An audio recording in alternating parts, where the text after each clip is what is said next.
video because, in their glorious words, we were suffering from franchise fatigue. There was a script that was being co-devised by Brent Spiner and John Logan, which was intended to do exactly that. Do you think there will be any chance it'll be brought back up? I mean, because I'm sure if one of you said you wanted to do it, they would maybe want to do it. No? Yes? They're all behind you. Yes, they are. Yes, please. I don't know if I want to work for Spiner. Take another question from the crowd, right here, this gentleman. For each captain, what was your most embarrassing fan moment? Who would you like to start with? Can we start with Bill? We'll go right down the I'm line. looking at you, Bill. I'm looking at you. That's right. I find every fan and their adulation embarrassing. But perhaps the lady who brought up her left breast to be signed. I poo-pooed it. I signed away. And then wrote a treatise. Was that a sacrifice, Bill? Size D.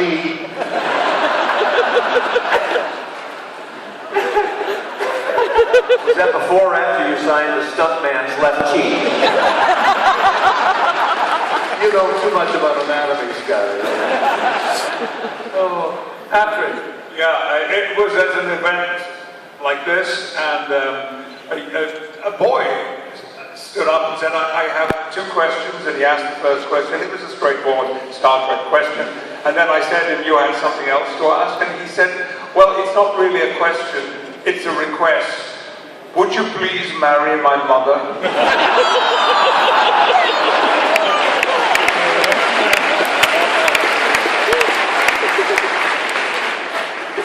Mine was about marriage as well. I was at an event. 2 women came up to the stage, and they said, we're desperate to ask a favor of you. I said, then come up on the stage and ask it, be my guest. They came up and they said, please marry us here. I said, I just play it, Captain. And they said, no, we're dead serious. You and only you must appreciate it. So what do you think the nice Irish Catholic girl did? I married her.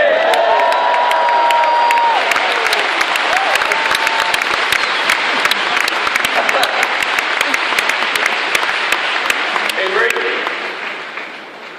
The day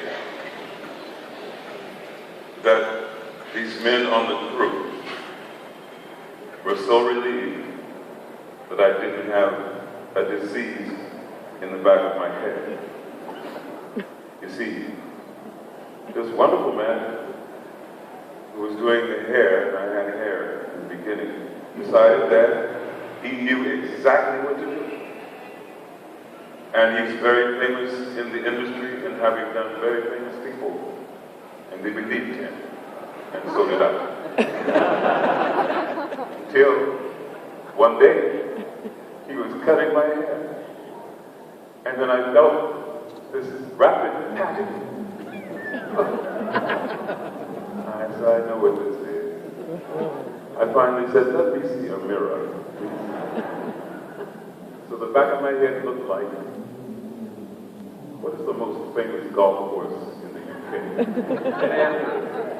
And you see, with all the traps and the whole thing, that's the way the back of my head looked. Now, the crew didn't say anything. This was the pilot. So in the meantime, they were putting this stuff that looked like hair in the back of my head, etc., etc. But everybody knew it wasn't. And then finally, one day, you know, and it was all explained to them, and they had some master come and do my hair. I said, well, what was the matter? And they fell out, started laughing. I said, it was a what? We really thought you were ill and we were afraid to say so.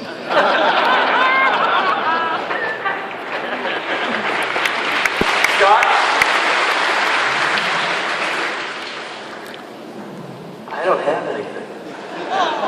No embarrassing fan moments? No proposals? No signing of butt cheeks? No.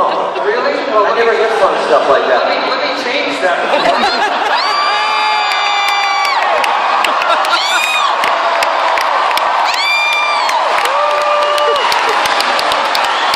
So anyway,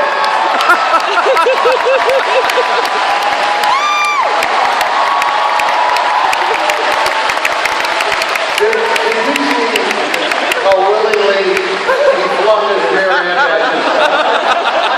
I'm really sorry. I told my partner Scott I would not drop my pants for Scott Bakula. And I just did! I think that's it for me. I think I'm done. That could be your most embarrassing moment right there. I'll take another question from the audience. Here we go. This is your autocaptions. If they ever made another Star Trek series, how would you want it to be? With the new timeline, next generation maybe? Or how would you want it to be? Thank you. That's a tough one. Take place in the present? I think it's directed at you. You want me to have all the answers on these He ones? said, do you want the next generation or the next or the next generation? I think it would be the next generation. There. How's that? They look stumped. You've stumped them. Congratulations. Anybody else? Another question? Yes.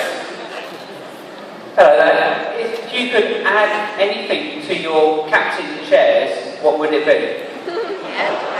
Add anything to your captain's chairs, what would it be? Let's make that, fun or part of the show. What would it be? A Twitter account.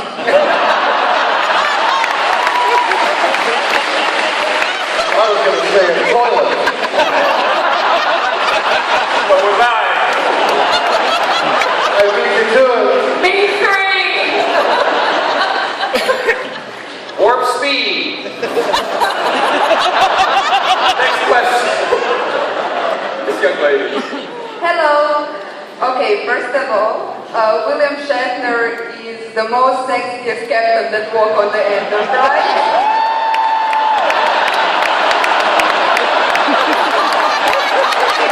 He's not signing your boob. You've offended. No, come on. Look, you've offended them. I thought Kate would be the most offended. Anyway, your question. Okay, and the question is, William Shatner, would you go in Croatia with me? In the what? you go to Croatia. Oh, Croatia. Let me take a look. I might go anywhere with you.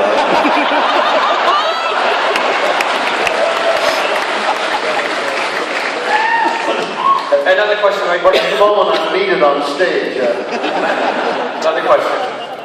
Oh, are we going to ask the question?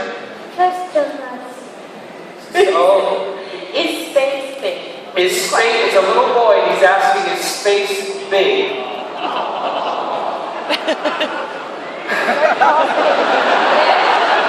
Thank you, Kate. It's very big. Anybody else?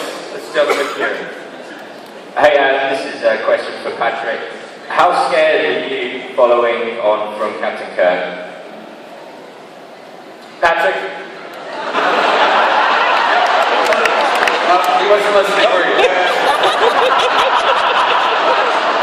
I think his facial expression said it all. They are trying to embarrass me. And I won't be embarrassed. It's not possible, right?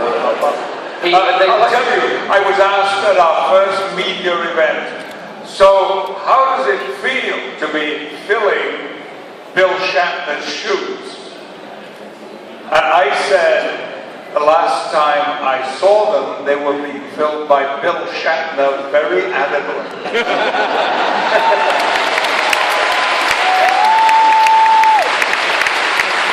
You are a unique and lovely, loving person. One of the great people I know in this world. We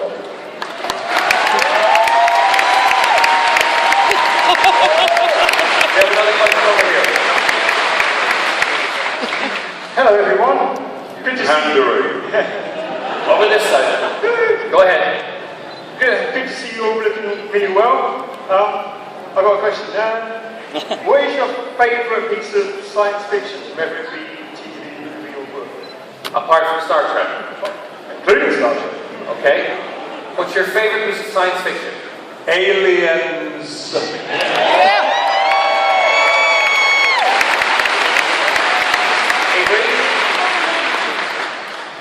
The books of Octavia Butler. The continuum. Scott? Quantum Leap. Martian Chronicles. Nice. Let's get Quantum Leap.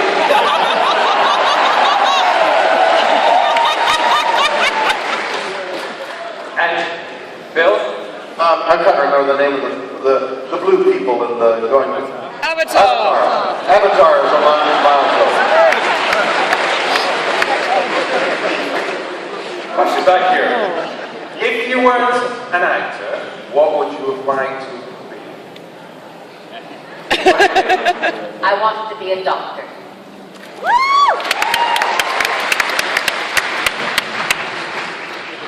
Go ahead, Scott. Yeah, what would you have wanted to be if you were not an actor? Probably a professional tennis player or soccer or football, as you call it over here. A professional athlete. Avery? A doctor? Patrick? A concert pianist who got knighted.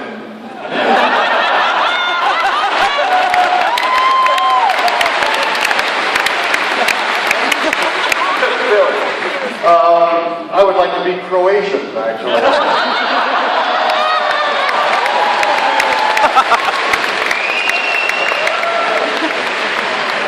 We'll do two more questions, then unfortunately we're going to have to wrap up. So this one here, go ahead. Hi, I wanted to know if you are a believer. I mean, if you really believe in alien life. Do you really believe in alien life? Why not? Yes. Yes. Yes. There's no question that life exists in the universe. No question. What form it takes is yet to be seen. We're a minor planet.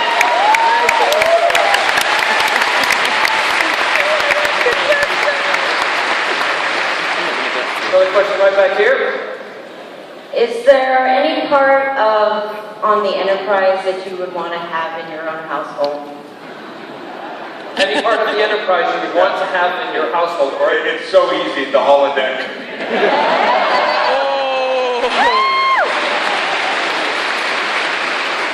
Actually, I've got a close resemblance to it. It's called Two Grandchildren. last question right here from the audience. Hi. He's really awesome. Sorry, I'm a little nervous. Like you guys, Patrick Stewart really makes me nervous. Me too. Do this. Have a nerdgasm. Oh, my nerd. Oh, my nerd. It's nice to talk to you guys. Okay. Because I don't want to be cleaning this up, all right? I was actually wondering if you guys were sci-fi oriented beforehand. Were you into that kind of thing? And my actual question is, what is each of your favorite books? So were you into sci-fi before you got involved in the show? And what is your favorite book? Well, yes. The answer to the question, you see, is space big? Of course it is, because it's as big as one's imagination. It's as big as the ability for man to imagine himself, herself, anyone. So the opportunity that my brother and I had, growing up, was to imagine ourselves, and one of those things was science fiction. And what I've often said, the older I got in reading, about this power, this gift you've been given to imagine things, is to imagine how we can be better in that way. Science fiction gives us a chance to think about ourselves in minute fashion and get better.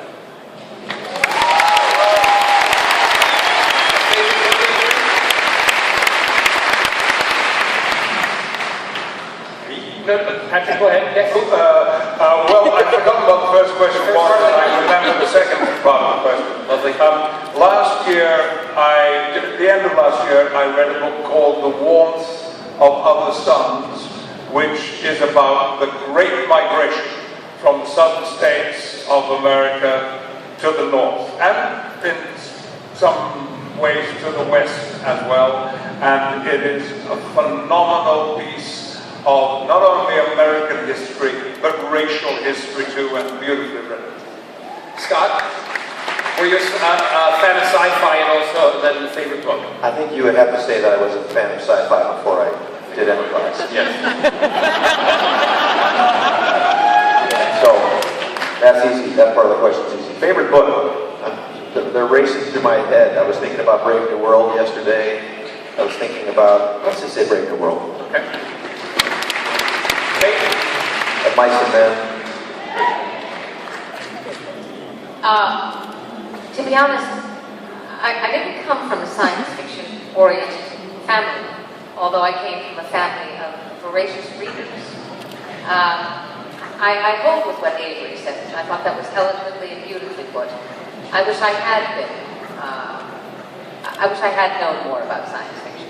But having said that, I think it stood me in good stead that I didn't when I took the role of Captain Janeway. And to answer the second part of your question, I think my favorite book is the same today as it was when I read it when I was very young. And that is one of the great Russians, War and Peace, Tolstoy.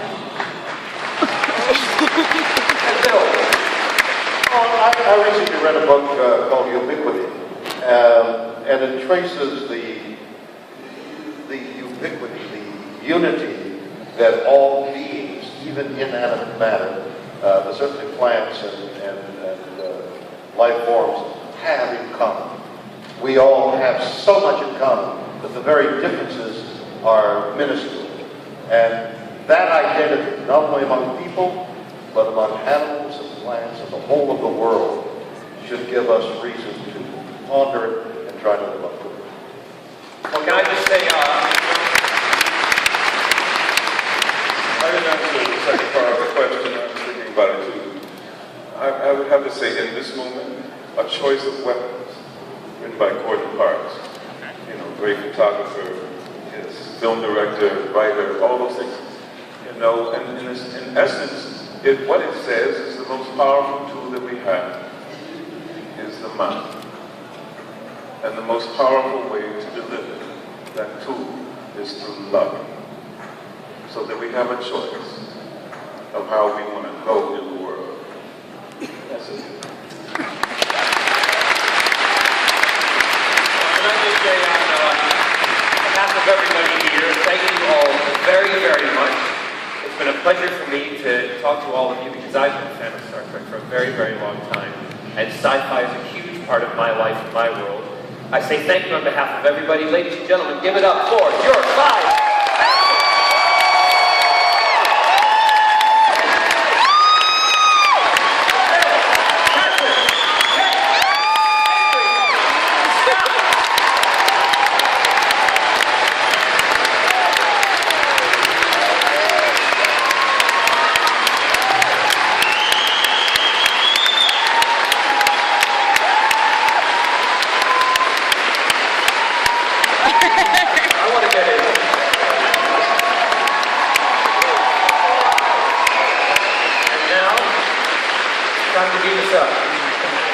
Beam us up.